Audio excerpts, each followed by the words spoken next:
Track 6. Speaking Folder 4. Exercise 1.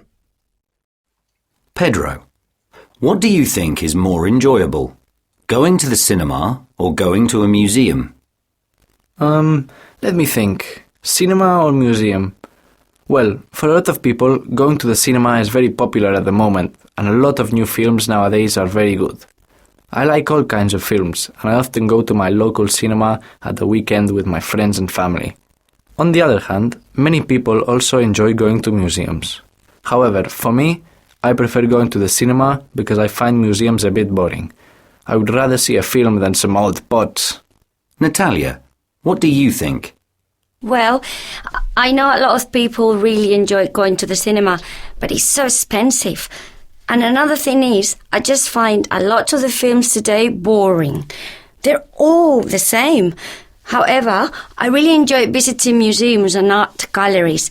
So I don't really agree with what Pedro said. It's not all about pots. You can learn so much. So, for me, going to a museum is much more enjoyable.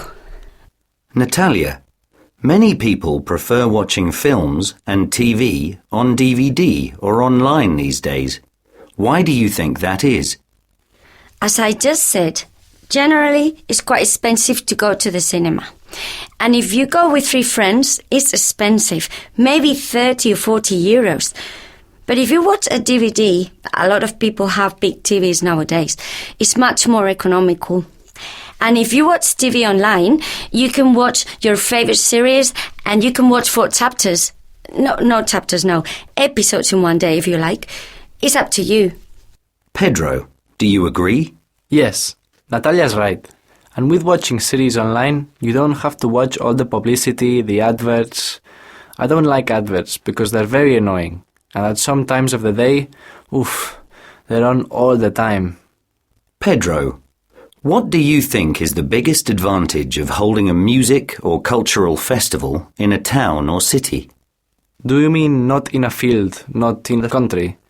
Well, I suppose if you brought a lot of people to your town or city for a weekend, all the restaurants and cafes and places like that, for instance, would be very happy. They would have more business. Campsites and supermarkets too. Also, if the festival is shown on the news or on a music program, your town will get publicity for tourists. People will see that it's a nice town. Natalia? I agree. And another point is that if famous people came to the festival, a lot of people would want to come to see them. So yes, as Pedro said, you would bring money to the shops and restaurants and maybe more tourism too. Natalia, why do you think people are so interested in the lives of famous people, like actors and sports people? I don't think everybody is interested, really, but certainly a lot are. Yes, I think because, I do actually think that it's more the media that's interested in celebrities, really, not always the public. So there is a lot written about famous people in magazines and websites and so on. You can't avoid stories about them. But I think, for a lot of people, it's a way of escaping. Real life is a dream. Pedro, would you like to add anything? I think that lots of people, especially young people, want to be famous today. They think it's easy, but it's not. You need to be good at something, like singing. You need some talent. Generally speaking... Thank you. That is the end of the test.